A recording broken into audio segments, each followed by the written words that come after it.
put one. I don't have this stuff. Yeah, wait, hold on. Good? Cool.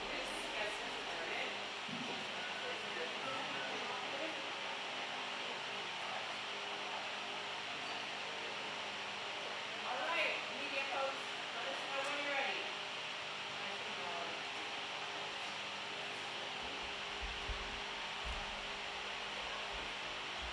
Yeah?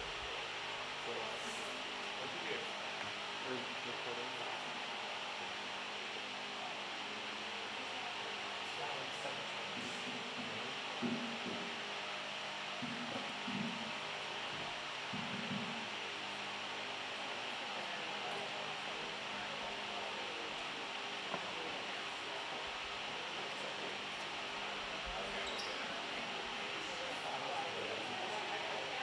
Can you just record it onto a phone?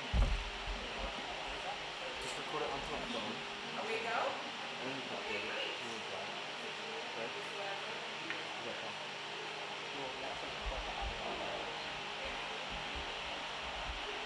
Alright, we've been given the green light to go. And the first thing I want to do is just introduce Lucinda, who is going to be doing our Spanish interpretation. And she's going to explain about how our live stream tonight is not going to be broadcast in Spanish. She's going to be doing the interpretation, and we will record that and then share the link with the Spanish interpretation later on this week.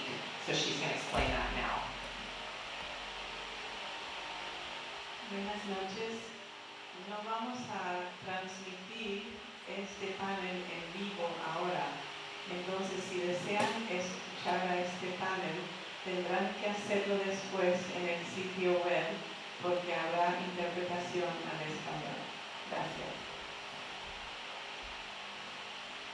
And my name is Emily Shair, and I'm the director here. And I just want to introduce that tonight's event has been prepared for you by all of these student leaders. And so I'm going to hand it off to them. And I just want to celebrate that it was their idea, they executed it and arranged for the video recording, the live stream, etc. And I think that's pretty impressive. So without further ado, I will hand you off to our student leaders. All right, thank you all for coming, both in person and online. We do have quite a number of folks watching from home, so big thank you for coming. As for the agenda of today's college panel, we're going to run through some introductions of the panelists. We're going to answer some commonly asked Google form questions about the college experience as a DPEA student. And then at the very end, we will have a general Q&A where both you can ask questions in person and online, and we'll have those questions brought up to us. So on to our... All right, quick look at the agenda. We have introductions. We're going to answer some Google form questions, and then we'll have a general Q&A.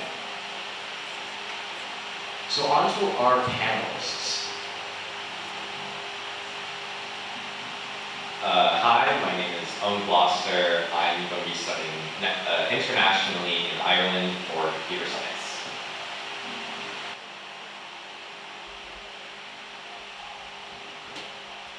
Hi, I'm Elizabeth Yancey, and I'm going to be attending UC Irvine for biomedical engineering.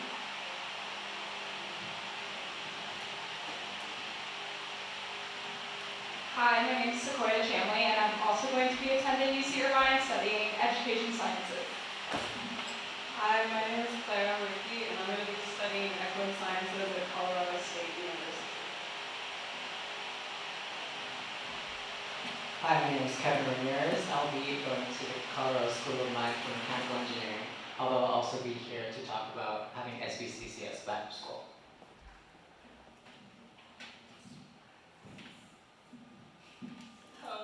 Hi, my name is Sabrina Valeria, and I'm planning on studying computer science at Northeastern. And finally, my name is Ethan Fong. I'll be studying engineering at Northwestern.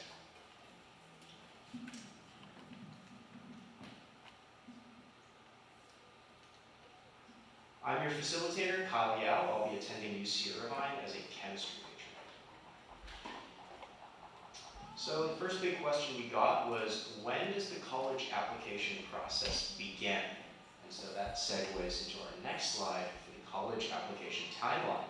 So typically, most people start working on their college apps from June to August. Some start, a little before the summer of their senior year, but this is a general timeline. Now, I will be skimming over this, as your student will be bombarded by their counselors with admissions information and a complete timeline that can be much more thorough than this. So, between June and August, it is recommended you ask for recommendation letters, that you brainstorm and outline your essays, because almost every form of application will require essays, and many, many, many colleges in California especially do as well.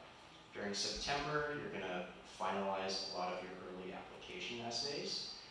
During October, you're going to start finalizing your UC essays, and then during November, you will be submitting those. So again, December, you have some time to finalize your later schools, and you can also begin accepting and or considering schools that you applied to early in September.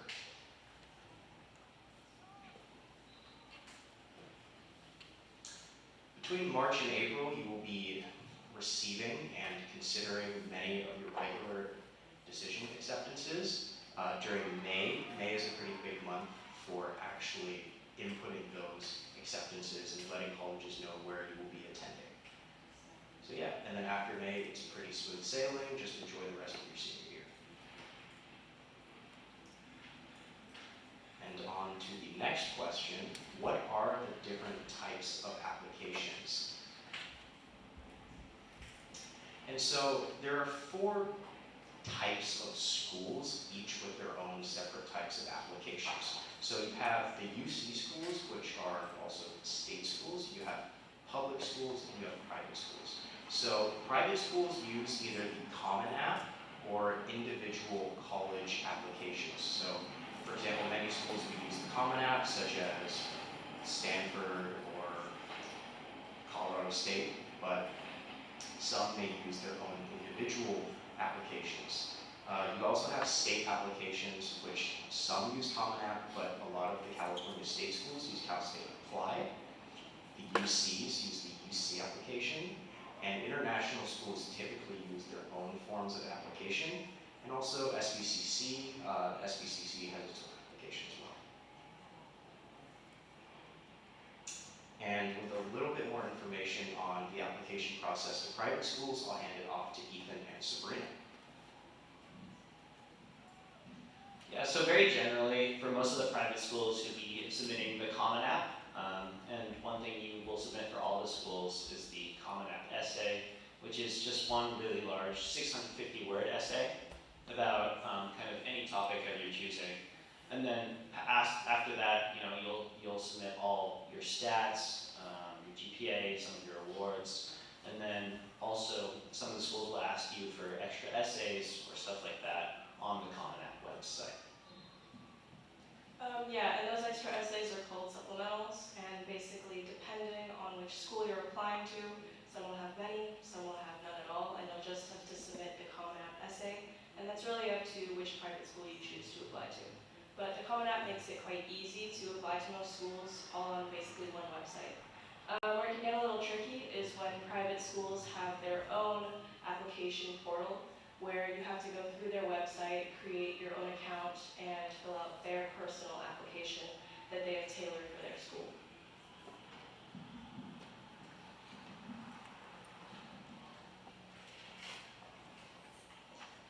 In regards to state schools, I'll pass it off to Sequoia and Elizabeth.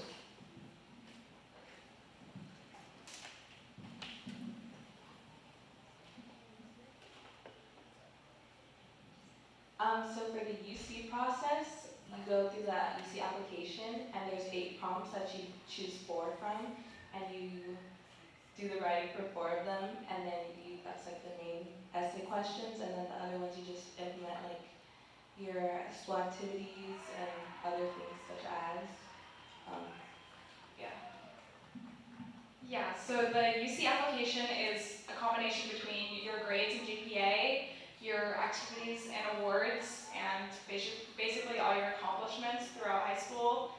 And then also, like Elizabeth mentioned, the 4 personal insight questions, which you can write honestly about anything. It's selected out of 8 prompts, so you choose half of them.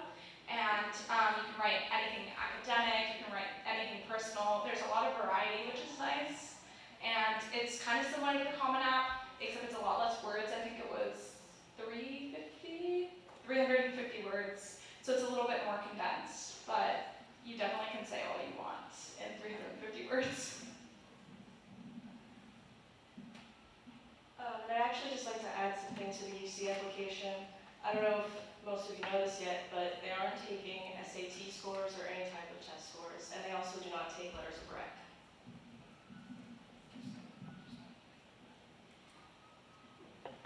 So I decided to go international due to my family. Both my parents are European, and I was really interested in going to Ireland. And another factor that attracted me was the applications are a lot easier, where here it's very common in the US that you have to write 1 or more essays. Over there is relatively straightforward. I was able just to submit my grades, any test scores I had, and if I had any specific things like being an engineering academy, I wrote a very short paragraph and explaining what it was and was able to submit that. Also, one thing to consider when doing international applications is their application portals aren't always the greatest towards like the US curriculum. So you kind of have to work your way around it. But an easy solution is like you send them loads of emails asking questions, and they're always very happy to respond to those. So yeah.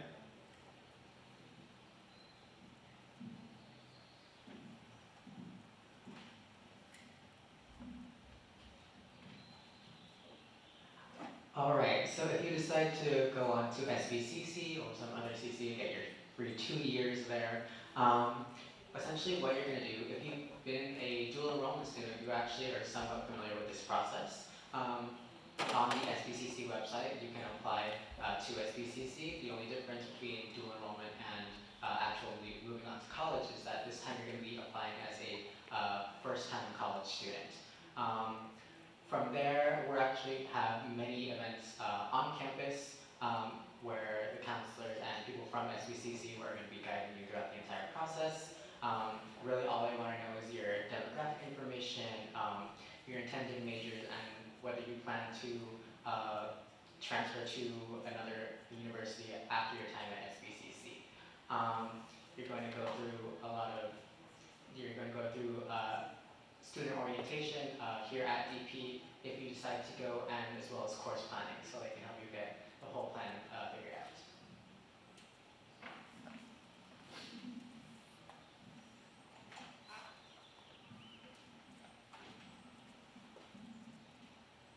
Right, so applying and getting into college is enough trouble as it is, but affording college is also quite a bit of a hassle, and so that's when the topic of financial aid comes in.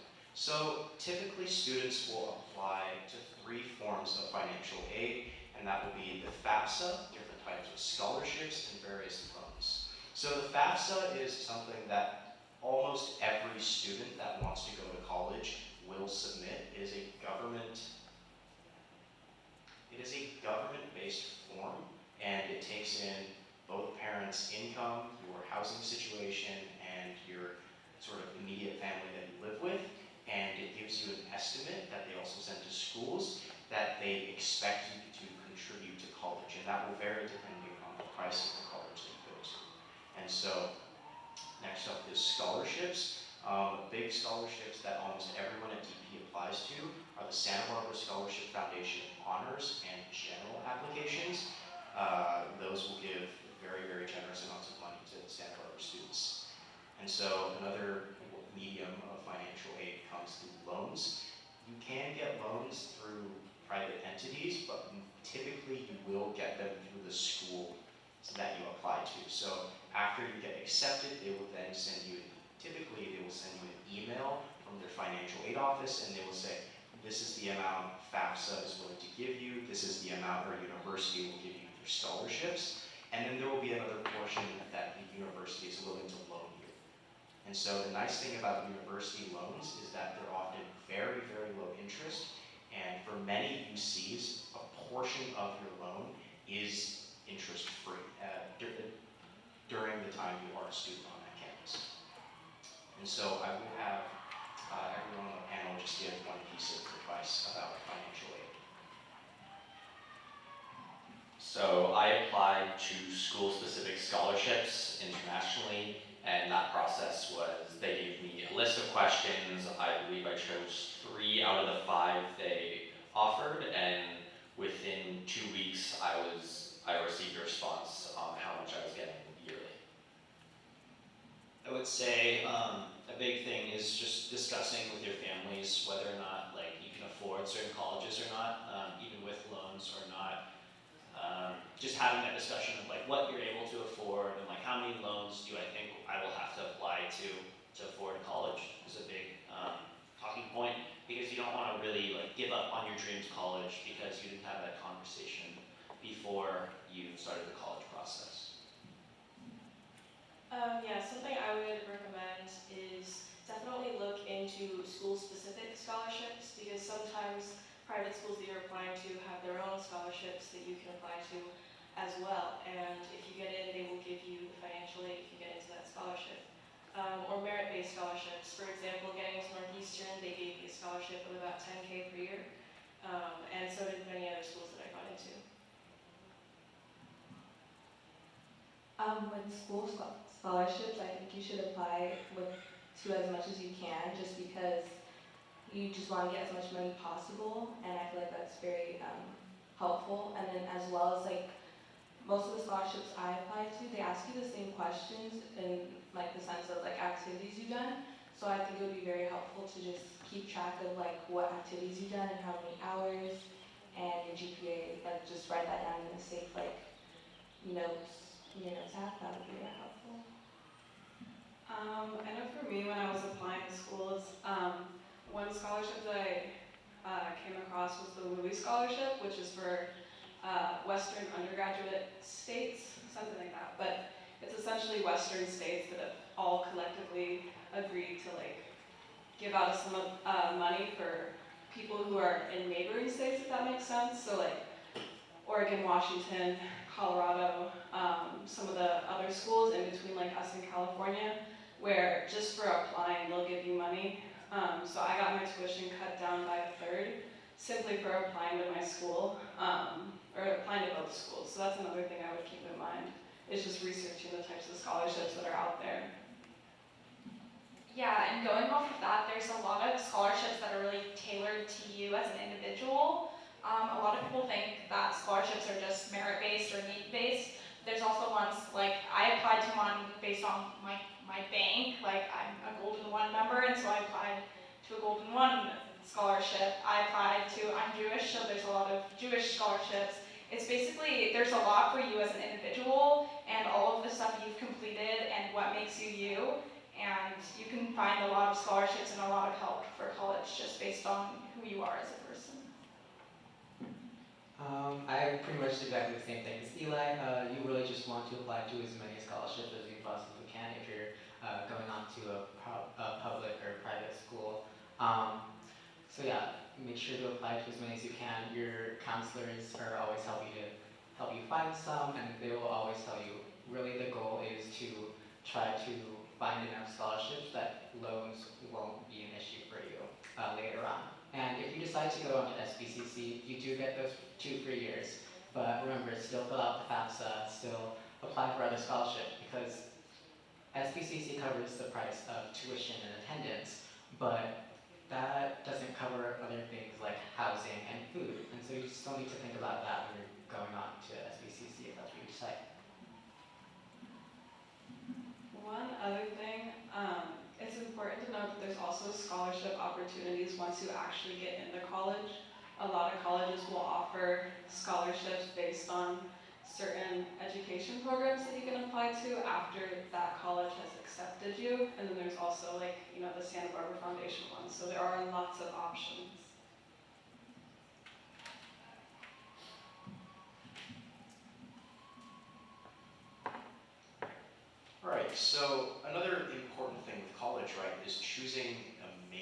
And so that can be influenced by a variety of factors, by your interest, your career goals, and ultimately we have a pretty good set of majors here at the panel. So I will hand it off to them and they can talk about their majors and yeah.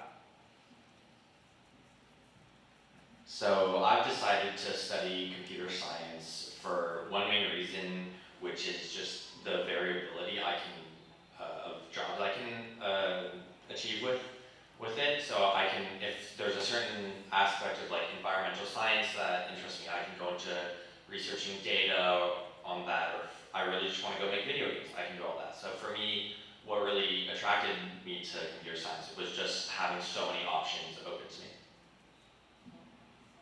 Yeah, I would say like one thing that might affect you guys as students is like choosing majors where you're not really sure, you're like sure what area you'd like to study, but not really sure like what specific major that is. So for me, I applied engineering majors very specifically to different schools, and I'm going engineering undeclared into Northwestern.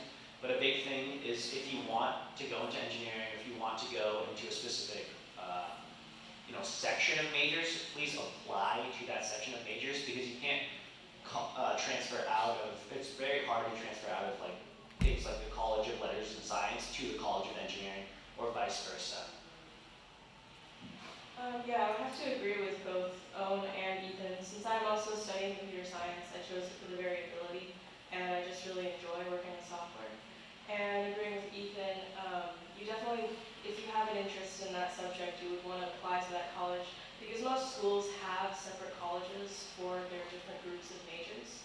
And I would really recommend doing lots of research on the schools that you're applying to, and if they offer, first off, the major that you would like, or how many majors they offer, if they offer minors or even double majors, so that you can study multiple things at once. For example, at Northeastern, they offer combined majors, where I can study not only computer science, but also things from criminal justice to computer engineering. So,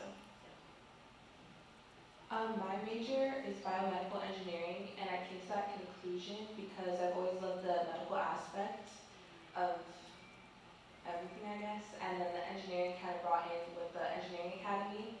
And then one thing that I thought was really helpful with engineering was in physics we had a rotation where we learned all the different like aspects of engineering. So it was like chemical, biomedical, and like manufacturing and stuff like that. So I feel like that was a really good way to like know the different aspects of engineering and like what to major in. But that's how I came to my conclusion, just because I like the medical part and it's just a combination. I chose equine sciences, which by the way is like the study of horses, because it's something that I'm very passionate about.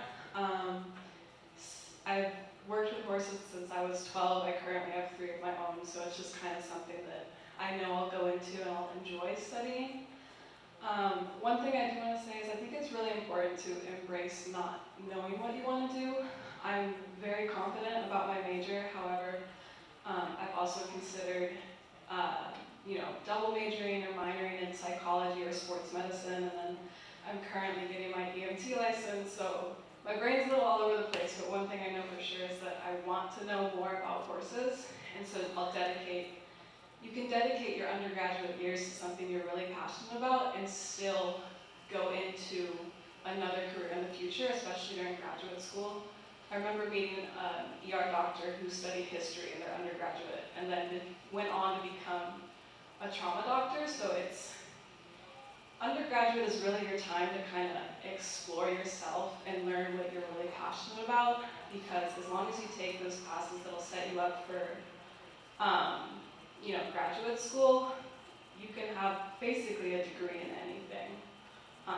So yeah, just remembering that and just doing what you're passionate about.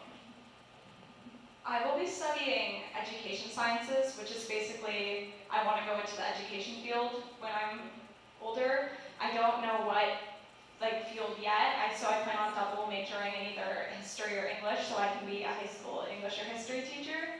I think it's really interesting to not know what exactly you want, and you can still apply and you can still be ready to go to college and have that sort of aspect of uncertainty. And I'm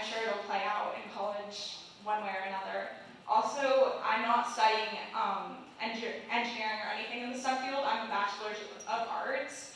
But that doesn't mean that anything that I've learned from engineering just like immediately goes down the waste. I wrote a college essay about engineering. I put it in my Word section. It was a really fundamental part of my college essay and my college application process. And it's been really useful. And I know that even though I'm not going to be studying anything in the STEM fields, it was definitely crucial and made an impact on my essay and who I am as a person. And also one of my mentors for senior year engineering always tells me, if you ever are in doubt when you're in college, just know that you're probably the only person who knows how to use a mill, or the only person who knows how to use a lathe, or any of the stuff that you've learned here. And that's really valuable and like a really crucial aspect of what engineering's taught me and what's affected me. Yeah, so I'm going into mechanical engineering, and I feel like I've always had an interest in STEM, and then moving into the engineering academy, more interested in engineering. But kind of like Eli, really what kind of helped me clear up the choice of mechanical engineering was, again, just our unit in physics. We were learning about all the different aspects of engineering and all the different sectors, and I'm personally like the more physical and mechanical, and so mechanical engineering just seemed like the better fit for me. But again, kind of like what Clara was saying, we all have very different interests. We're not just a one-sided person. And so, you know, I'm for sure going to be studying mechanical engineering, but you know, there's the chance that I might decide to minor in something completely different. You also don't have to get a major or minor to take extra classes in a course that you really like.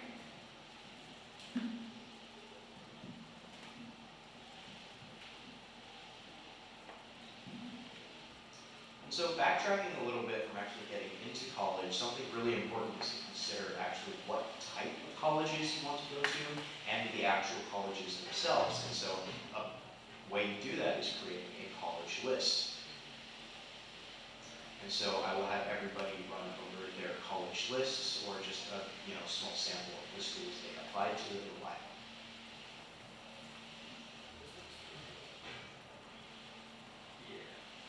So even though I'm going international, I obviously had to not only use that as my options. So I did make a list of some U.S. schools, obviously a couple of UCs, but for me, kind of what dictated a lot of my list was location and size. And then just based off of that, I was able to kind of just pull up a general massive list of all the colleges. I kind of matched like the size of student population that I was looking for, the location, and the various activities and clubs that I was able to achieve.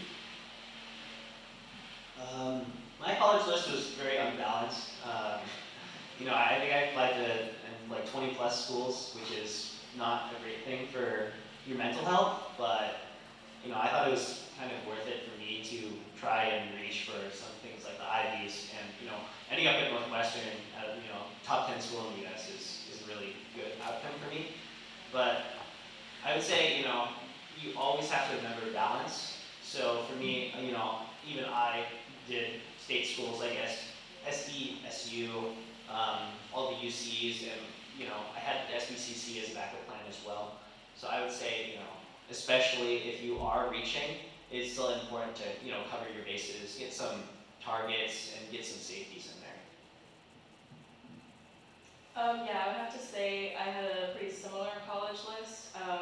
I had a range of reaches, targets, and safeties. And it's great to have safeties, but I also don't want to discourage you from definitely reaching for reaches. You might not think that you don't have the test scores or the GPA to get into their schools, but you might be surprised because they also look at essays and a lot of other things. And I was surprised by some of the responses I got. So really just push yourself, but also balance it out. Yeah, definitely I would say put yourself out there, and it honestly depends on the person as well, because different colleges have different things for everybody. So one of my main deciding factors was like diversity and location, just because I wanted a college that had a lot more diversity and like people I can relate to for sure, just because lacking the community here, I feel like that was something I wanted to have in my college future in life. So I think that was definitely a huge aspect in choosing colleges, but don't limit yourself, what Sabrina said, like Sabrina said, and really just put yourself out there just because you will be surprised by some of the answers you get. A big thing for me was location. There were a few colleges that I visited, and while the college was great and the programs were great, I did not vibe with the location at all. And so for that reason, I didn't even apply to them, because I knew if I got in, I wasn't gonna go, and I didn't want to spend that $70. But I ultimately applied to 2 schools. I applied to Colorado State and Oregon State, which I do agree with what everyone else said on like applying for reach schools and really putting yourself out there. It was just for me personally, because the field of study I want to go into is so concise. There's only like a handful of schools that really offer it. And so that was one of the reasons why I applied to A, just a smaller group of schools, and B, state schools that, you know, have those higher acceptance rates. But it's just because they are really good at what they do for my interests. So I think a really important part is applying places you can see yourself going. For me, I never really saw myself going outside of California, definitely not really outside of our little sliver of the coast. So I applied to only California schools and then 2 schools in Oregon. But when even touring schools and applying, I really considered what I could see myself at and where I wanted myself to be, not just next year, but like in the future, because it is a very important 4 years. And yeah, I agree with what everyone else said. Just put yourself out there. There's not much you can lose. If you get a rejection, it's a rejection. And honestly, I kind of believe that you'll end up where you need to go and where you want to go. There'll be surprises on both ends. You'll be surprised at some places you'll get in. There'll be surprises at places you don't get in. Ultimately, yeah, go where you feel comfortable and what a community that makes you feel welcomed. For me, really, I was dead set on engineering as my future, and so really what I was focusing on was just making sure that I was going to a place that had a good engineering program, because I wanted some place that's firstly going to challenge me, but also a place that, again, I feel like I'm going to fit in, that I can kind of find a home in. And so I applied to a really wide variety, a lot of UCs, as well as a lot of out-of-state schools. And again, like Sequoia said, you're going to face a lot of rejections, a lot of acceptances. I personally faced a lot of rejections, but again, SBCC is a really great option, and I'm glad that I had that, and I was starting to go through the process, even though I didn't end up going somewhere else. And just to add on, I really think you guys should take advantage of touring colleges in state, just because I'm an avid, so we took a tour on like the north side of California and the south side, and it was really helpful just because you get a clear aspect of what life would be like on campus, like for that day, and that would give you a really look inside of what college would be like at that campus, which would be a deciding factor for most of the part.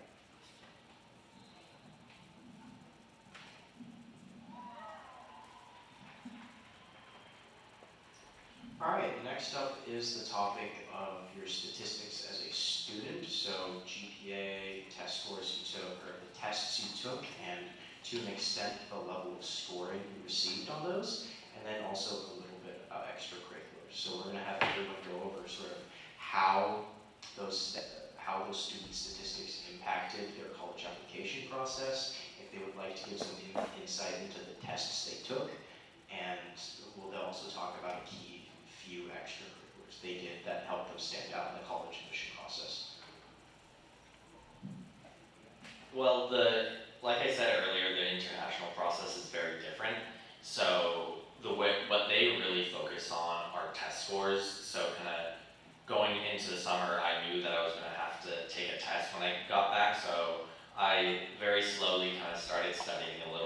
not too seriously because, you know, again, it was my summer vacation.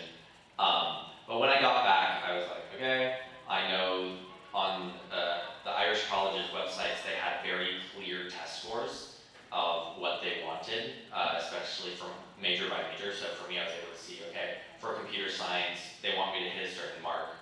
And so for me, I took the SAT when I got back, and I got a 1360, which was above their mark that they requested for computer science, and a couple other majors that I was interested in applying to. So that's kind of what I focused on for the most part, and they didn't really ask about extracurriculars, so wasn't particularly relevant for me. Yeah, I would say extracurriculars are weird because some of them matter a lot, some of them don't. I would say test scores right now aren't as stressful as they used to be. So, you know, at least for me, I had a high test score, 1500 plus, but, you know, even like knowing that, I knew I had to push extracurriculars and stuff like leadership and engineering. And I would really emphasize for people kind of looking at the top tier schools to have their schools kind of, their extracurriculars kind of line up with their school as well. So they want to see, colleges really want to see like kind of your high school journey and the lessons you've taken from the things that you've done kind of line up to where you're going and make it, you know, kind of make sense to them.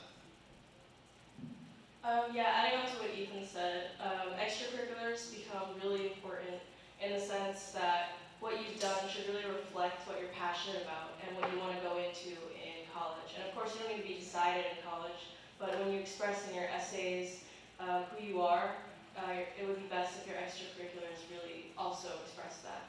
And back to test scores, I think this year for the next applicants, a lot of schools still take test optional, so you don't necessarily need to submit your SAT scores. I would actually recommend going test optional if you're going for reach schools and you don't necessarily meet their range of SAT scores or ACT scores, because I personally did not, I was on the low end of the Northeastern range, but so I went test optional, but I still got it.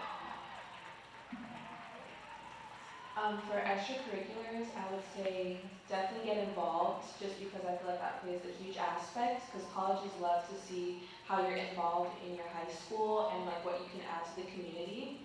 So I would definitely say doing volunteer work is like helps my application as well as extracurriculars because I'm a president of a club here. And I feel like consistency within your application is a really good look for the college, and as well as quality over quantity, just because colleges love to see that you're committed to one thing, or at least not one thing, but you should definitely like show longevity in one area and not have like multiple like 1 year clubs that you take. So I feel like attending a club for like 2 years and then become president for 2 would be really good and show consistency and how you can add to your community as well.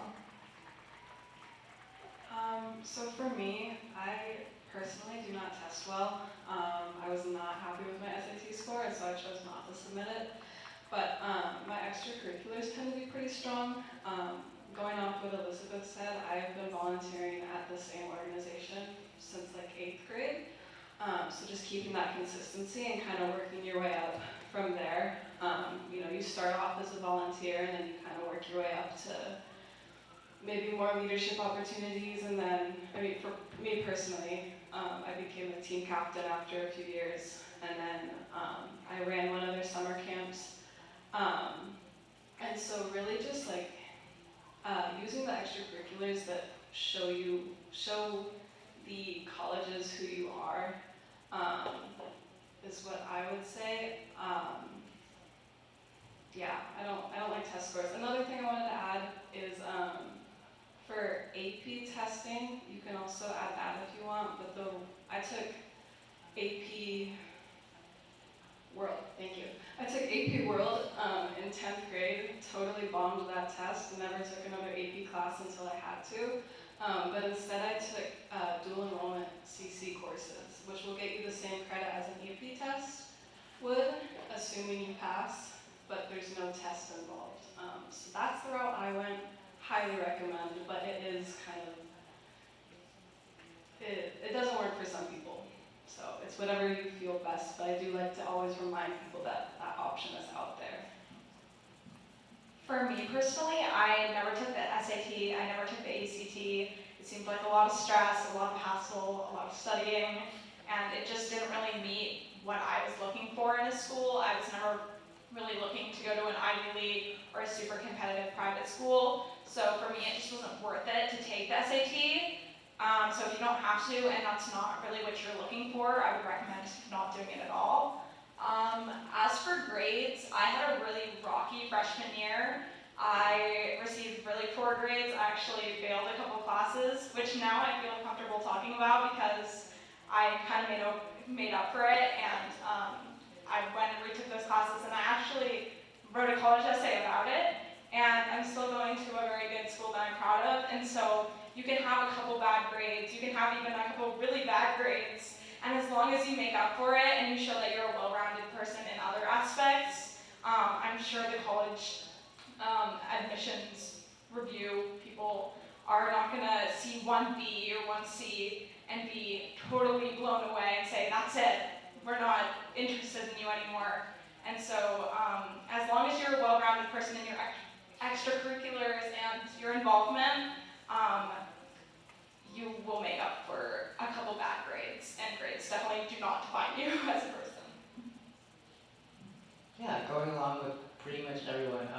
Colleges is, applying to colleges is not just about grades or just about test scores or just about extracurriculars. There's no one defining thing that they're looking for. They want to see, the whole width of who you are as a person. So yeah, I feel like I tested okay. I got good enough grades. But one thing that I actually kind of regret is not getting involved at school earlier. I feel like I found a lot of groups and a lot of activities on campus. Moving into my junior and senior years, which I really wish I had found earlier. And I feel like that if I had just gotten involved with those sooner, I feel like those experiences would really have helped me a lot more.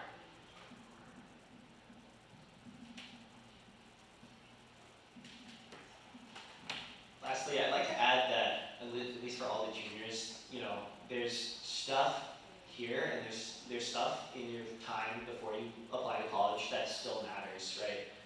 You can still get a job, you can still get a research position, you can still kind of add a little bit extra to leadership or something that you're doing on your own. If it's like studying CS, engineering, if you were trying to write a book or something like that, that's interesting to the colleges. And I would say that work in progress and hard classes in your senior year is not nothing to the colleges. They see that, and they see that you're maintaining the effort you put in throughout your 3 years of high school and now your 4th year of high school. And I think that is something that really stands out to them versus the students who kind of see senior year as something that the colleges don't look at, and something that doesn't matter.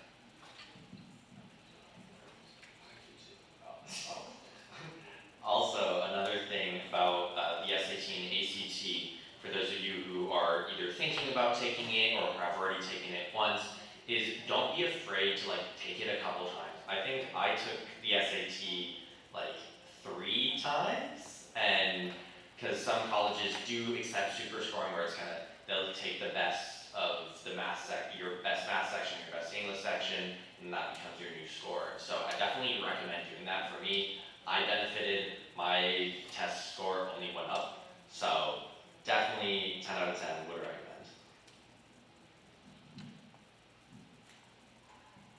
I also just wanted to add for extracurriculars, on the Common App, they give you 10 slots, and then they give you a bullet list of the different things you can do, like sports and volunteer hours and hobbies. And I remember looking at that and thinking, I don't do 10 things with my life that are worthy of putting on a college application. And then I was talking to one of my friends about it, and she mentioned, she was like, yeah, I put knitting down. So even the little things that really define who you are and the stuff that you do in your free time is worthy of that college application, because it shows, and again, it shows the college who you are and what you're passionate about. And so when it does come time to do extracurriculars, just remember that like, even if it's just a little backyard hobby of like, I don't know, woodcraft projects or something, or paper mache, just add it because it defines who you are at the end of the day, and that's what colleges are looking for. They're looking for a picture of you, not a picture of like a test scores, if that makes sense.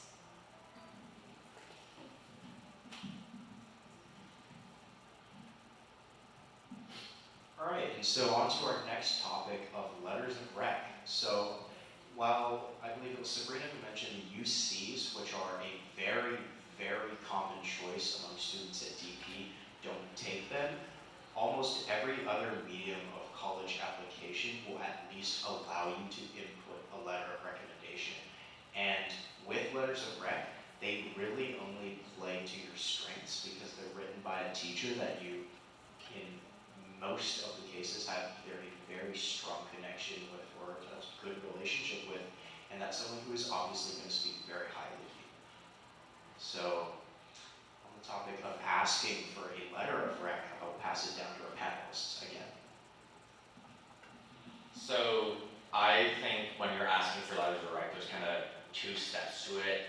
I think if you start applying the beginning of your senior year for your colleges, it is 100%, I think, kind of respectful to your teachers, so you're not putting them on a time crunch, that kind of this summer, like just before summer, kind of at the end of your junior year, you ask them, hey, at the beginning of next year, or could you write me a letter of rec?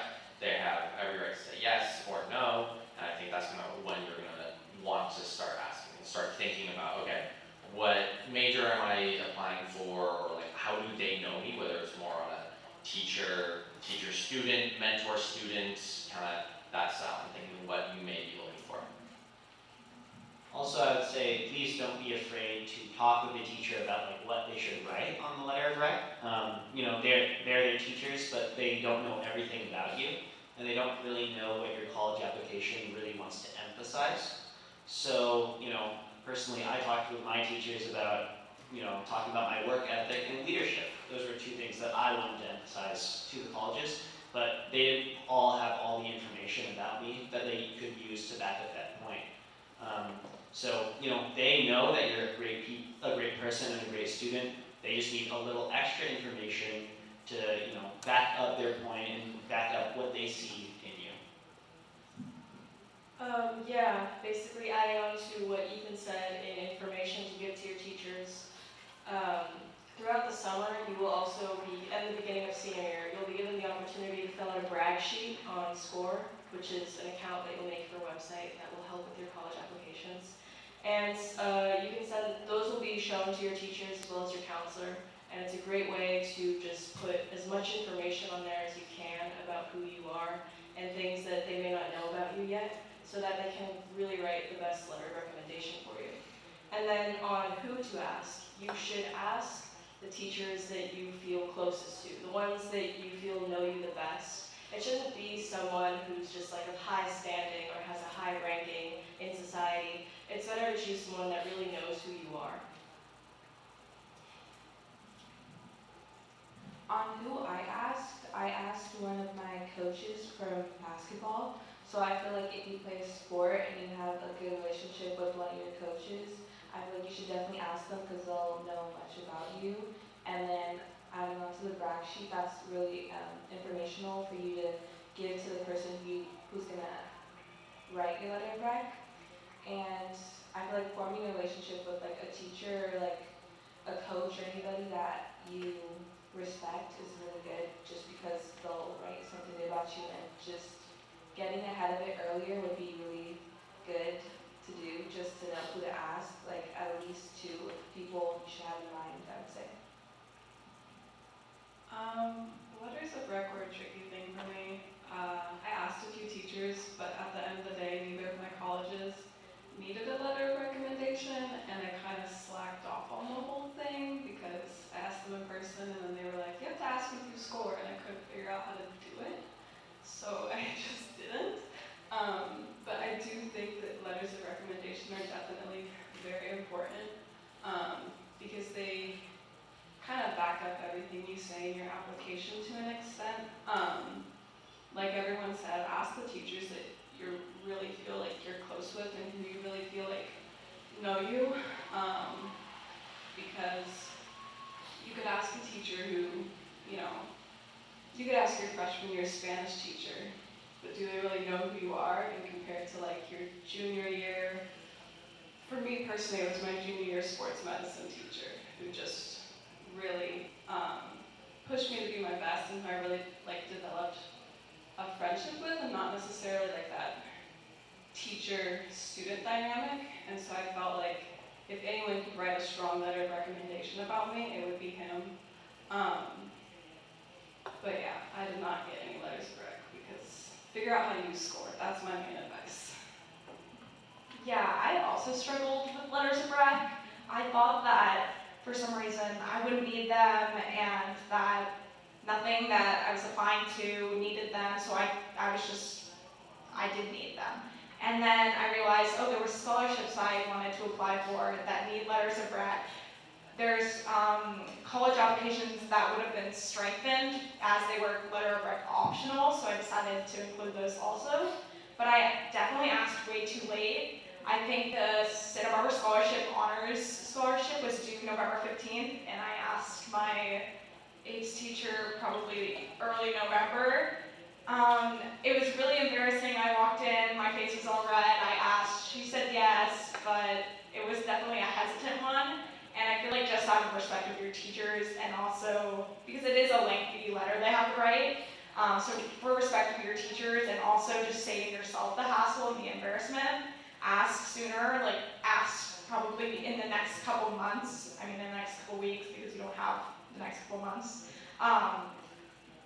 Yeah, so ask now, because they are important and you can't really avoid them unless you have a special situation like you.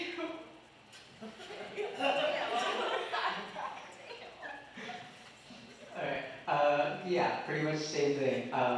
The sooner the better. You want to give your person as much time as they possibly can to write their letter of recommendation and put as much thought as possible as they can into that letter, because obviously you want a good letter of recommendation and they're not going to be able to write a good letter if you give them 2 days notice. Also, one thing that I feel like we have mentioned is some colleges will also ask for a counselor letter of recommendation. So make sure to go talk to your counselor if you are applying to a college that requires that, and also just talk to your counselor in general about this whole process. They are going to be your first resource, as well as the college and career center.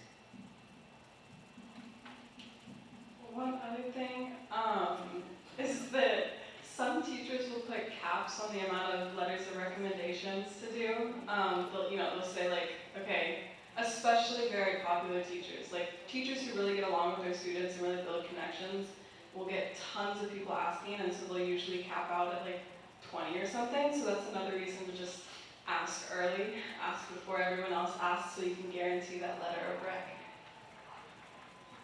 Yeah, and one thing that I also, just like a quick note, is you guys do have a little bit of an advantage because you're in engineering. So you've had the same teachers for 3 years, and hopefully over that time they've gotten to know you a lot better than some of your other teachers on campus who you might have only known for 1 year. So always feel free to ask them. Obviously, again, give them time, be respectful of their time. So. Also, you should definitely ask your teacher in person. Don't just request them on SCORE, because that's a very awkward encounter, because then they'll probably go to you and say, hey, you didn't ask me for a letter of rec. I would be totally fine writing you one, but you should definitely ask in person first, because it's just another respect thing. Just don't request them first. Have that conversation. Make sure you guys are both understanding what you want out of the letter of rec. Like Ethan said, don't just do it in SCORE. You can go in and request it on SCORE afterwards. I'd just like to add another thing. So specifically for the common application, a lot of schools will have teacher letters of rec and counselors, but they will also have some optional letters of recommendation from coaches or employers or other results in your life that have created an impact on you, and obviously besides familial members. So for me personally, I had an internship over the summer before my senior year. So I asked the manager of my internship for a letter of recommendation, and I used that for a lot of optional letters of rec, and I think that had a great boost on my application and showed the STEM side of me.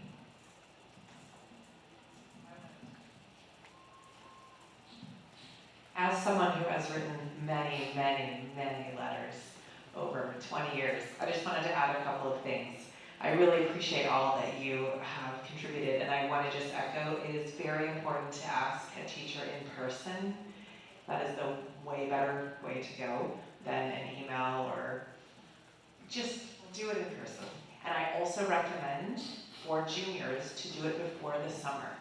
I think that's a really good thing to do, because as people were talking about, the caps are real because people are asked a lot. And the students who ask early and in person, there's just a different kind of sense that they are knowing what they're doing and they're planning ahead, things like that. The other thing to note, as people were talking about, is that oftentimes when you are a recommender, you have a letter that you have to write, but sometimes you also have to kind of fill out, you have to answer some questions about the student. Sometimes, often, they will ask, how long have you known the student, and in what context have you known the student, because they want to understand more about that relationship. And so someone mentioned, you know, if you have your 9th grade Spanish teacher write it for you, but you're a senior when you're submitting your application, hopefully a lot has changed about you from your 9th grade Spanish class until your senior year. And so it's important to think about that. And actually most junior teachers, the ones who teach the juniors, they're the ones who write most of the letters because they're the closest to you. And they expect that. And as you were saying too, the kind of more popular teachers, and not popular, but the ones that people know well, and subjects where there's more discussion, like English teachers, there's a lot of discussion, so students have opportunity to really know their teachers, maybe different than a math teacher. So keep that in mind as well. Very good point about the engineering academy. If you have had that same teacher for 3 years, they can talk about you over 3 years, and they can talk about your growth and your change and your consistency and all of that. So just think about what they can say and just kind of their closeness to you.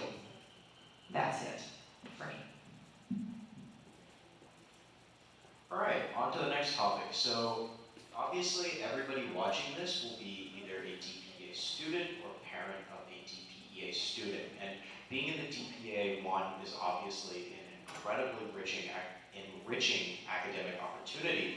But second of all, your experience in engineering, even though by the time you submit your application, you're not a full-fledged graduated senior, is invaluable and presents an unparalleled edge to many other applicants. And so I'll have the panelists go over sort of how they used the experience in DPEA to their advantage in their applications. So when I was writing my drafted out essays for the few American colleges that I was applying for, I was using it as a way to kind of show how my passion for computer science kind of developed and how I was introduced to it, and how at a very, it started very small, very simple, and then how year after year there was a sense of progression, a sense of interest that grew each time. And then also, kind of going back to when I was rec, I did use Mr. Cuthbert as one of my letters of rec, due to him both being my teacher for 3 years and as one of my coaches. So I found having the DPEA was able to reflect how I was already interested and I've already kind of pursued a bit what I want to continue in college. Yeah, all the students out there will also know about the dreaded weekly portfolios that you have to do. So that's something you can add to your application, especially if you want to add stuff like your other portfolio aspects. Like, so for me, it was like my job and some other, computer science stuff that I did was something that I added to my weekly portfolio. And that's like a website that you can put on the Common App in like the other section that people can visit to see like kind of what you're doing. Yeah, I totally agree with Ethan. I mean, as dreaded as the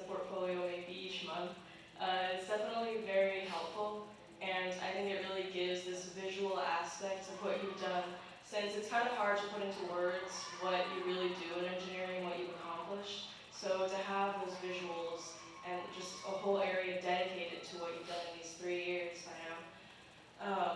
is just really, really helpful, and I think that's a great addition to your application. Yeah, other than the Weebly, I think it's really important. But in my UC prompts, I actually used the Engineering Academy because one of the questions was how would you use like an activity inside and outside of class, and I believe I used the engineering just because it was like a great outlet, and I feel like that's one way I used it other than implementing it into my application as a Weebly. But yeah. For my college applications, I only had to write one essay, and I focused that primarily on horses. Surprise, surprise. But where I incorporated the DPEA was into my extracurriculars. And so I touched on, when you do your extracurriculars, it will ask, you know, like what the organization is, what your role is, and a little like description. So for mine, I really focused on how the Engineering Academy has strengthened my teamwork and leadership skills throughout the years, because those are skills that you'll use across all disciplines of education. It doesn't really matter what you go into, you're gonna have to work with people most of the time. Even people that you don't necessarily get along with. And so being able to kind of work through that in a positive manner and still getting the task done. The collaborative learning that you do from ninth to, I mean, all grades, honestly, is what really, that's what I incorporated into my application, and not so much the Weebly portfolio. So yeah, you can add in details of like leadership and like what it's taught you. I also incorporated like the DPEA leadership into it. So stuff like that. It doesn't have to be engineering based. You can do the skills and relationship stuff that it has taught you, if that makes sense. For me, I did write a personal essay question on the Engineering Academy. The obvious choice for me was to write about how valuable my experience this is and how many unique, very important facilities we have, and how we've had kind of this like kickstart to learning about engineering at such a young age, which is really, really important. And I did talk about that in my activity section, but for me, I thought it was more valuable to talk about what engineering has taught me. And I think personally what engineering has taught me the most is how to deal with like setbacks and like road bumps and like failures.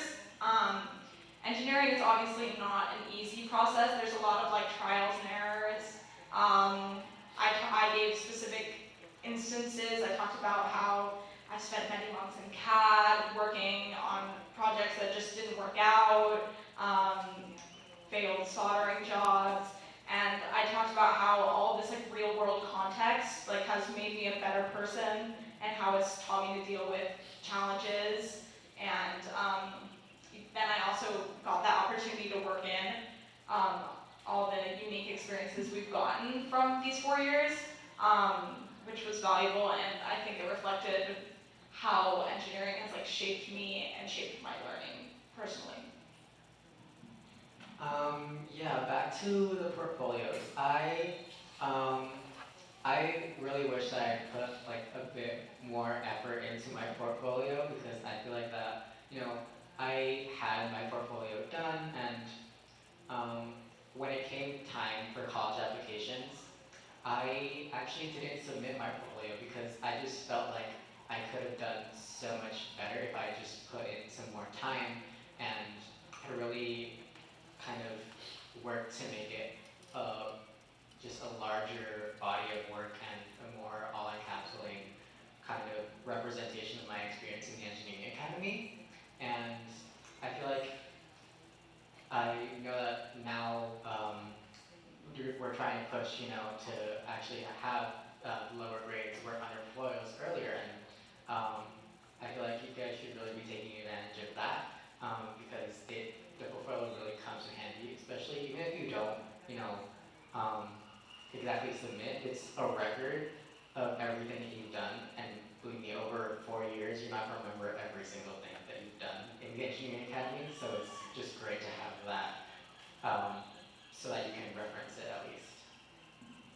Yeah, and not only is the portfolio going to help you get into college, and also in the future, it's going to help you like build a resume. You already know so much just from these 4 years, but it's also just a great like memory, and a great thing that we have. That the great thing about like the internet is that it's there for as long as we want it to be, as far as I know, it's just a great memory of all of the 4 years like we've had and everything we've done and everything we learned, and it's like always going to be there. And so I could look at it in 10 years in the future and be like, oh, I remember the light sculpture. And so not only is it a great platform educationally, but also just as a form of remembering what you did. Yeah, not only like remembering it, but if you bring it up on like a resume or application of any sort, I feel like people won't really believe you as to like you working on machines and being so like advanced in the things that you've done, as such as soldering and like machining and coding like that and stuff like that. So I feel like if you have like that record and that weebly, I feel like it's so important to emphasize that. So I feel like you should definitely put some work into it as much as it might pay you.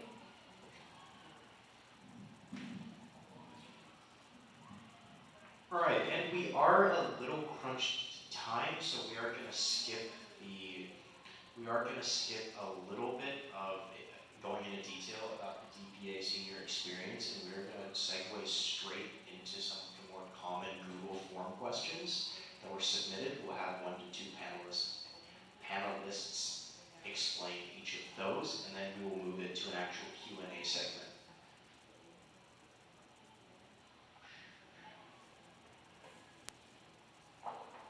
So yeah, the first question is, what would you change if you could do your application process again?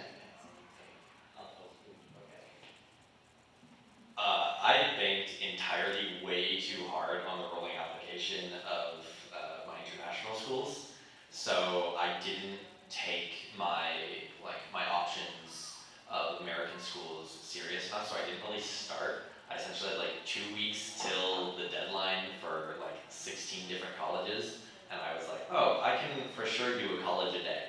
I could not do a college a day, but thankfully before the deadline for any of those colleges, I had been accepted into one of the colleges, and I was like, well, I know for a fact I'm going over there, so I just start earlier, essentially. For me, I think it'd be research probably.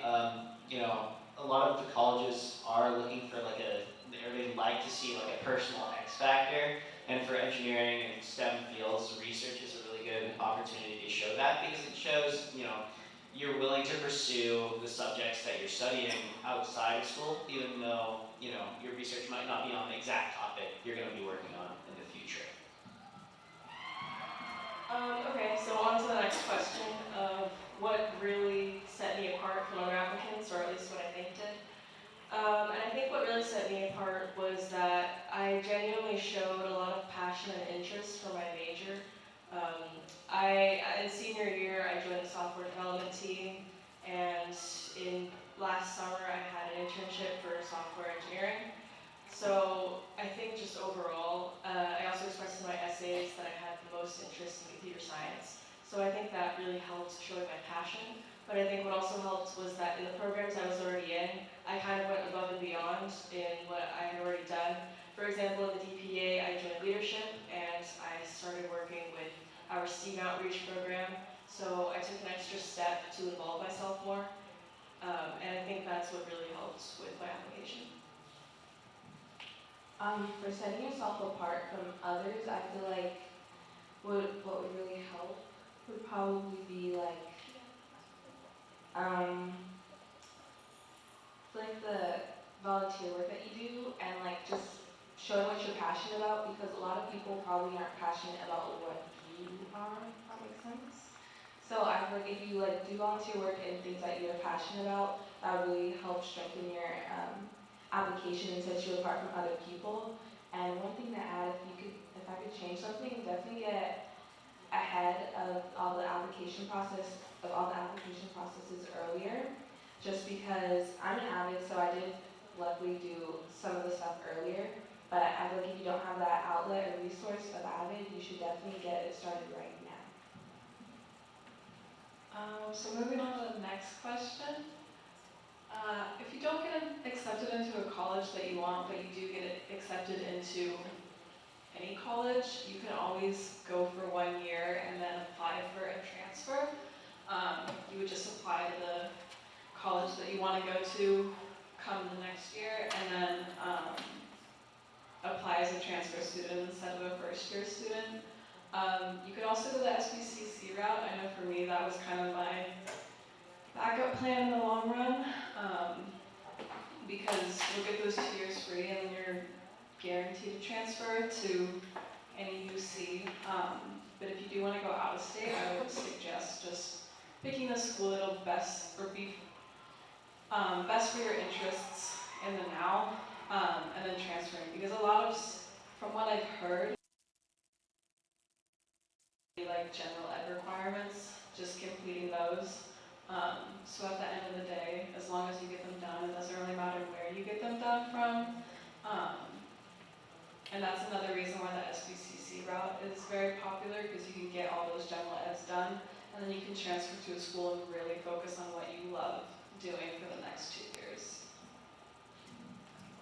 I think to go off of that, that's also by applying to a variety of colleges is really important because, for example, I really wanted to go to a UC school. The first UC I heard back from was UC Davis, and I got waitlisted, which is one of the fairly easier ones to get into, and I was like, oh, that's it. I'm not going to get into any UC schools. I have to apply to get off the waitlist at Davis because it's my only hope. And then I ended up getting into other ones and waitlisted at other ones also. And so not giving up that hope, and just like I didn't even end up applying to be on the waitlist at Davis because there were other options that came along that were better for me.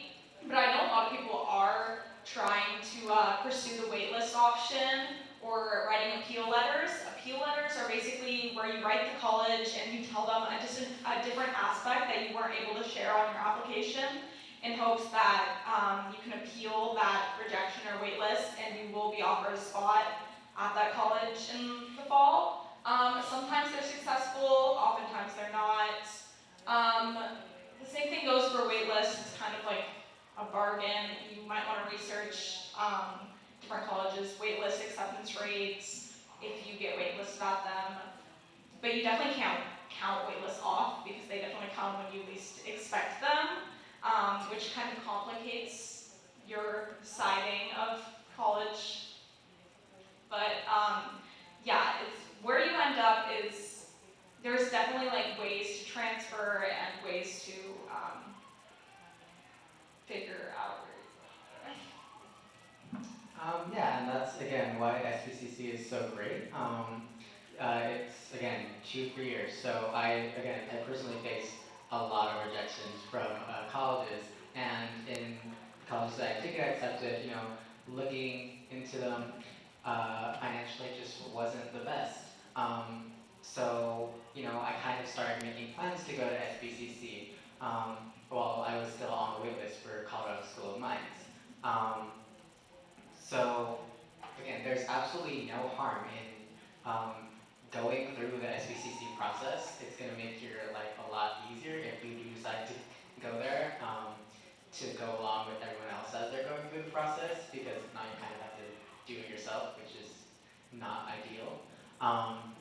But yeah, while you're waiting, if you're waiting for either an acceptance or a waitlist, I do definitely recommend start filling out, SBCC stuff just in case. Even if it doesn't have to be a backup, it can be your first choice, because again, sometimes financial aid just is what sometimes holds us back, unfortunately, which is why scholarships are important. But sometimes it is just the best financial idea for you to go to SBCC, and there's absolutely no shame in that. Also, if you're just unsure of what you want to do, obviously spending a year or two at SBCC is, or even 4, is a great option. If you get waitlisted, I would recommend doing an appeal just because a lot of people don't know about that. And writing an appeal is like basically telling the college why you're like really interested and why you feel like you would be a great student there, and that would really put you ahead on that list to get accepted. So writing an appeal would be really helpful, and that would like further the college into their decision of whether you get accepted or declined. Yeah, and adding on to that, if you do get waitlisted from a school, for example, I was waitlisted by Cornell, and I'm a little bit hopeful. So I wrote a letter of continued interest, basically giving them updates on what I've done in my senior year, updates on my senior year in the engineering academy, and just what I've been doing, and also reaffirming my interest and desire to go to the school, which I would really recommend if you want to go to a school that you're waitlisted from. All right, and that wraps up the presentation. I'll now turn it over to anybody in the audience or in the live chat. If there are any questions, we'd be more than... Yes. Cool. Yeah. Kyle's going to look through those, and I just wanted to say a few things over the 20 years. We have seen it all. Even when people say, oh, that never happens, we've seen it happen, everything. We've seen appeals work in surprising ways that you wouldn't even believe. We've seen people be like, I have to go to Berkeley, I want to go to Berkeley. They do an appeal, and then they're offered freshman entry in the second half of the year. And they're like, yes, which they would never have anticipated that they could go and they just don't go the first semester. We've seen people get accepted. We've seen appeals go through more than you think. Just wanting to say that. We've also seen students who get into their dream school and they go and they hate it. And they turn right back around, they come back, they go to City College, they regroup, they apply somewhere else, they're way happier, it all works out, and their life is beautiful. We've seen that more times than people like to hear about, but we've seen that a lot as well. We've seen people think, wouldn't it be amazing to go East Coast? They've been raised in Santa Barbara, they don't know what winters feel like, and they hate that too. And they come back. Again, we've seen it all. That's all I'm saying. And sometimes parents despair if a student comes back and they feel there's a sense of shame, but in every single case, it works out. Because you make the decision that you can with the information that you have at the time. And you go and you have more information, and they come and regroup, and it always works out every single time. So I just wanted to offer that to folks. So at this time, we will be prioritizing audience comments because we can always just take recorded questions later. So do you guys have any questions? Yes. I have a question about the application process. If someone's interested in the SBCC route, Okay. When is the right time to apply to target the university for transfer? Is it done in parallel or serial? Sure. So just to repeat the question for everyone else, if I understand correctly, when is the timeline to apply to transfer not to SBCC, but from SBCC to another university? And I think Kevin has.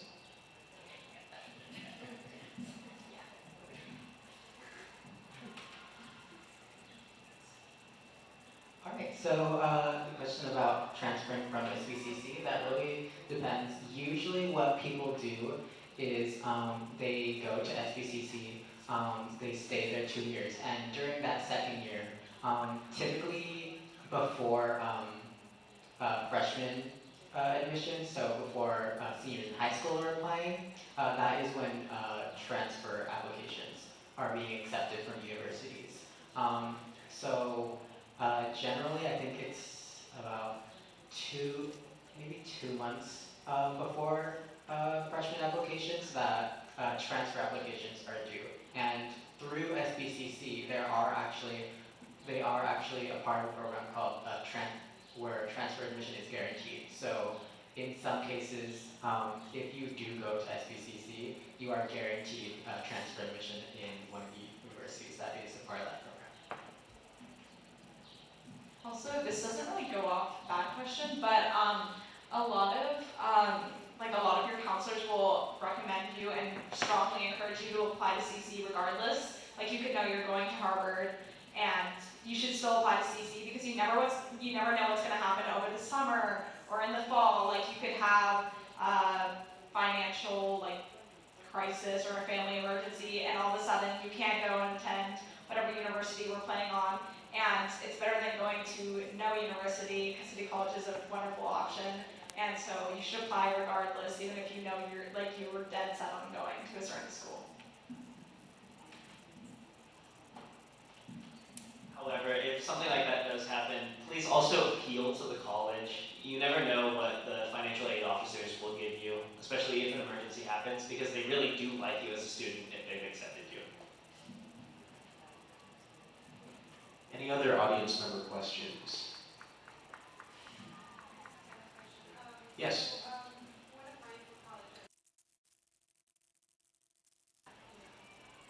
Okay, so the question was asked, what is the time frame once you hear back from colleges?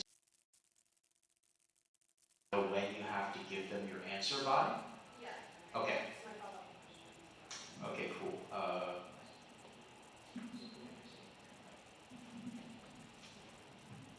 Okay, so for applying first, I think the most significant deadline is probably the UC application, which is what most Dos Pueblos students will be completing. And that deadline is November 30th every year. November 30th, 11:59 p.m. to be exact. If you really want to cut it down to the wire, you can do that. However, I would not recommend because the website could crash. And so, I mean, I personally did it a couple days ahead of time, so don't wait until the last minute. However, for other schools, such as the private schools, the deadlines can vary. For example, there's a couple different decision options called early action and early decision. So some schools, private schools mainly on the Common App, will offer early action and early decision. And early decision deadlines for most schools will be November 1st. So that's a pretty early deadline. So if you decide you want to apply early decision to a school, then you know that you would love to go there, that's your first choice. You should really start working on your application early because that is a very early decision date or application date. And when I was applying early decision, I realized that, and I was kind of rushing at the end, especially with Halloween the day before. That was a fun night. Yeah. And then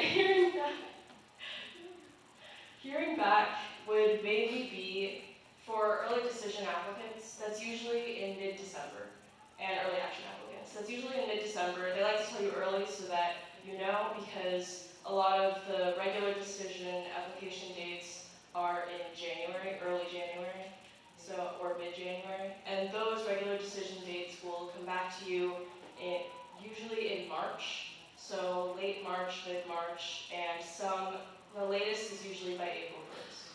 And then finally, you need to make your decision on where you're going. This is the national deadline, May 1st at 11:59.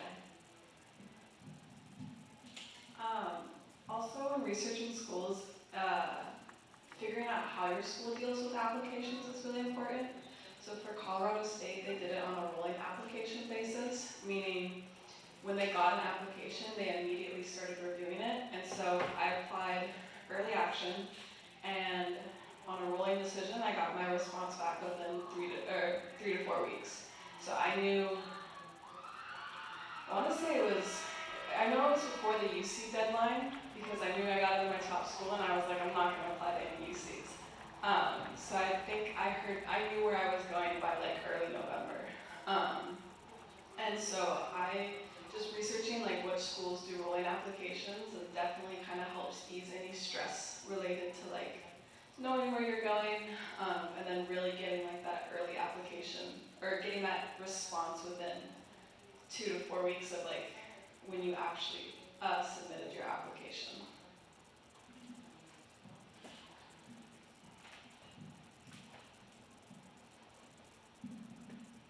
All right, and starting now, I'll answer one of the chat questions, and then I'll hand it back to you guys, answer another one, and we'll keep that going for a little bit. So For one of the questions they mentioned, so if a student just wants to apply to UC schools, and since UCs don't accept SAT scores, is there a point in taking the SAT? And would anybody like to take that? Sure. So I'm someone who studied really, really hard for the SAT, and the result I got was okay, but okay. And so the result I got was okay, but I would say if you have your heart set on a UC school and you apply to all of them, and applying to the UC portal is very nice because to apply to another UC, say you want to go to Davis, but you want a safe route, you want to go, hey, let me apply to 3 more, so you want to apply to Santa Barbara, Irvine, and Santa Cruz. You just check 3 extra boxes on that application, and boom, you apply to 3 more schools. So with the UCs, especially if you apply to every single UC, there is a very, very, very high chance you'll get in. And so, in my opinion, I would not recommend taking the SAT if you have your heart set on a UC school. And even then, as Sabrina highlighted previously, many, many schools, including tippity top, elite level schools, are going test option. So in regards to that, yeah, SAT not necessary if you have your heart set on a UC.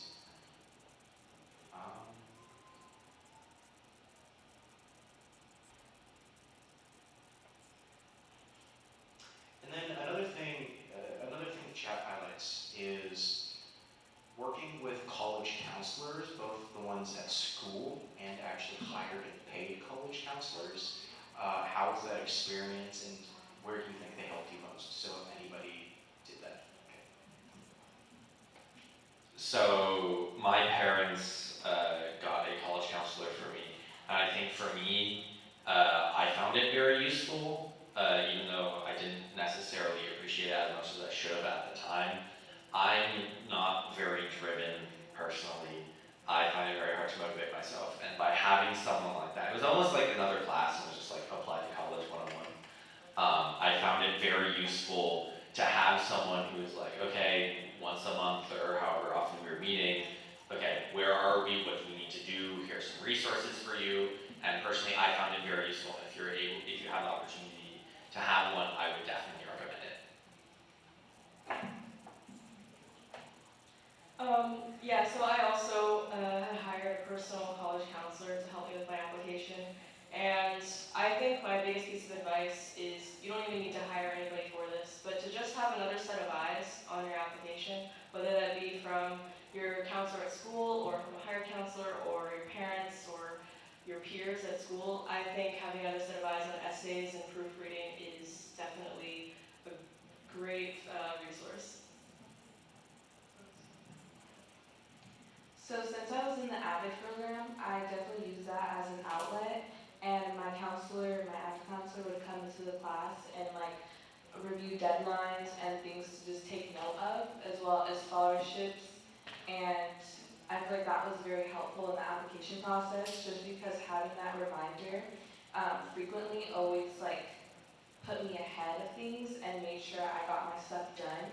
And I feel like although it can be kind of nagging, the counselor may be nagging at you, I feel like it's very vital just because you don't want to be stuck at November and we haven't submitted anything yet and it's almost crunch time and something shuts down on you.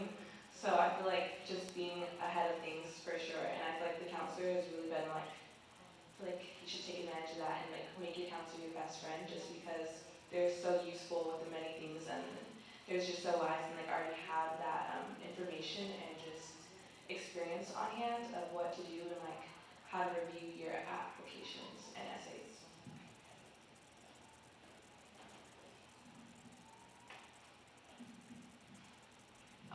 I did not have a personal counselor. I went to the College and Career Center here on campus. Shout out to Mr. Barr, because I don't have anyone at home to help me with college applications. I was kind of navigating it on my own, And so when I was filling out the UC application, actually, I went through the entire process, thought I was doing it all correct, and then at the end, I tried to submit, and I got an error, and I didn't know what to do. So I went over to the College and Career Center. Mr. Barr kind of looked over my application, looked at how I was entering in all my classes, and basically went, no, we gotta start over. So we did, and he helped me out with the entire process, showed me exactly how I was supposed to fill out every part of it, and I was able to submit it that day. So if you are ever confused, make sure to go over with them at the College and Career Center, as well as your counselor, for any questions they have.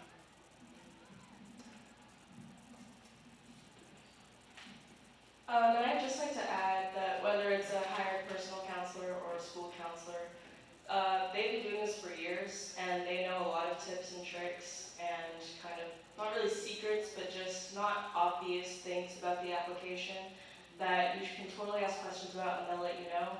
For example, one of the things I didn't know was that on the UC application, it really matters how you order your activities, because you want to put the most important things at the top. And I was not aware of that, so if I hadn't done that, it could have had a big impact on my application.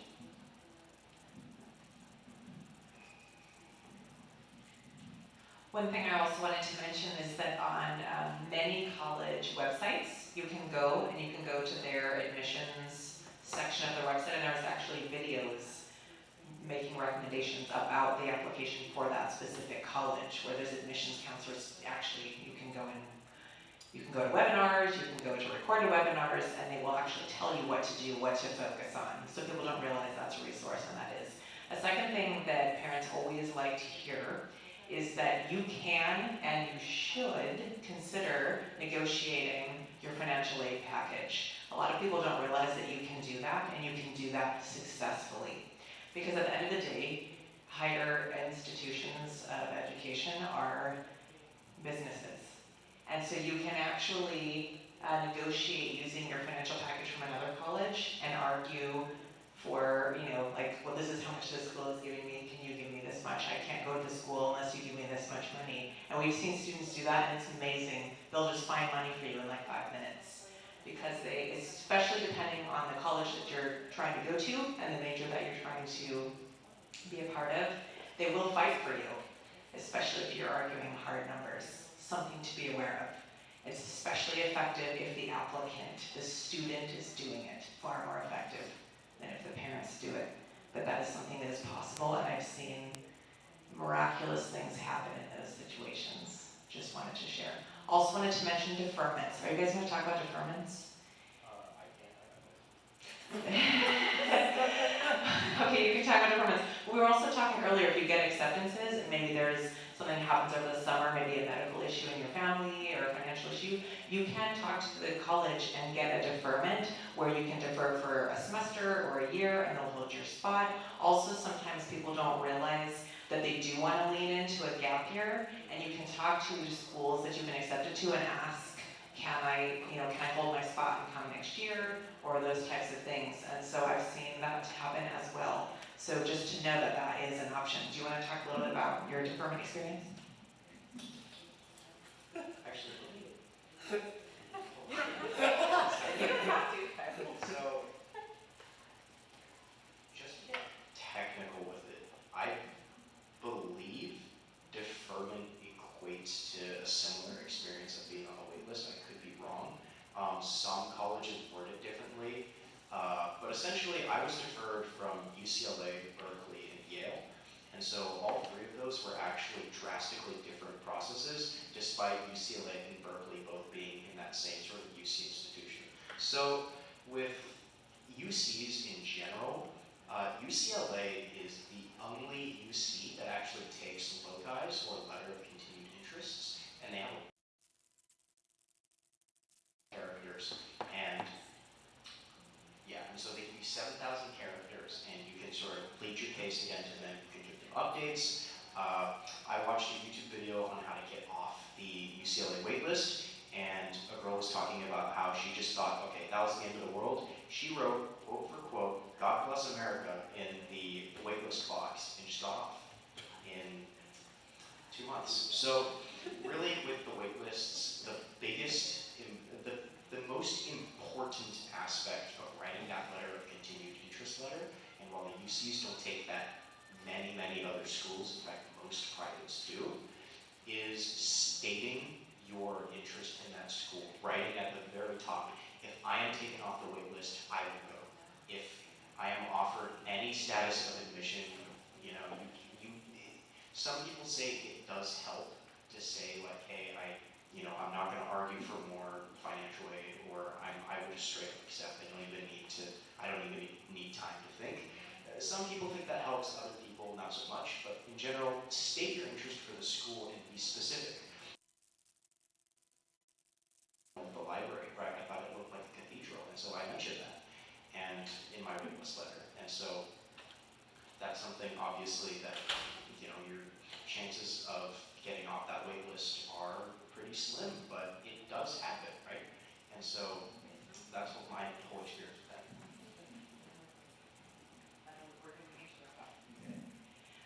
So just the difference of deferred admission and what I was talking about is deferred acceptance, right? Those are different things because you've been accepted, but you're saying, can I defer a year and come in a year or in a semester? Whereas deferred admission is, well, we're not going to take you now, but maybe later. One thing I wanted to say, of all of the appeals that we have seen work, which I have seen many, in every single case, the student pledged allegiance to that university and wrote, this is my #1 top choice, this is the school I want to go to, if you accept me, I will accept. This is where I want to go, this is where I've always wanted to go. And in those cases, they have worked, but they said that every time. I don't know if that's helpful. And I think we're gonna wrap it up. Yep, so that about wraps it up. I'm not sure if you guys have any more questions. No? Okay. Well, that about wraps it up. There was one question I wanted to get to in the chat. There's just one left. And this is in regards to scholarships. So the question asks, did you get any scholarships? Can you speak to the application of the scholarships? And are there any tips that you guys would give? I would say scholarships, a lot of the application deadlines are a lot later than the colleges. So, something you can do, especially for the UC application, same size as the scholarship application essays. I would just reuse the essays that you wrote. And, yeah.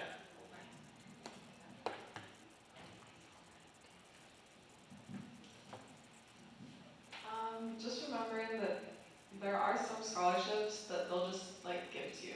I was not prepared to get a scholarship. I thought I would have to apply, and they kind of were just like, oh, you're admitted into the school, and also here's some money. So just remembering that yes, you should apply to scholarships, but there are also scholarships that you don't need to apply to.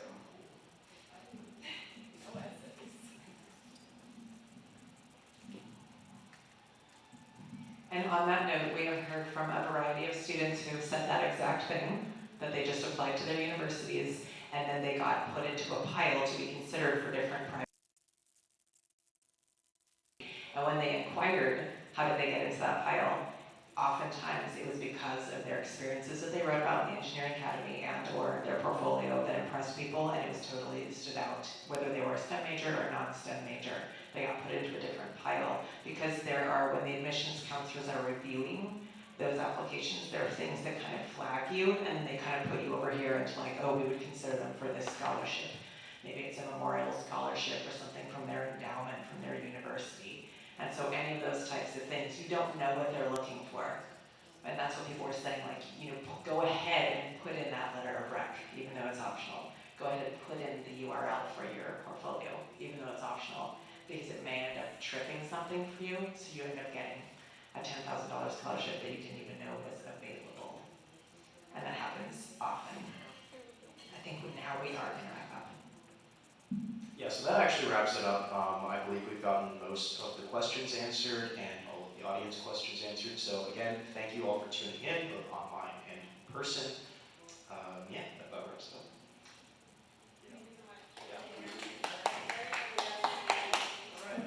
And thank you to these fabulous panelists. I appreciate you.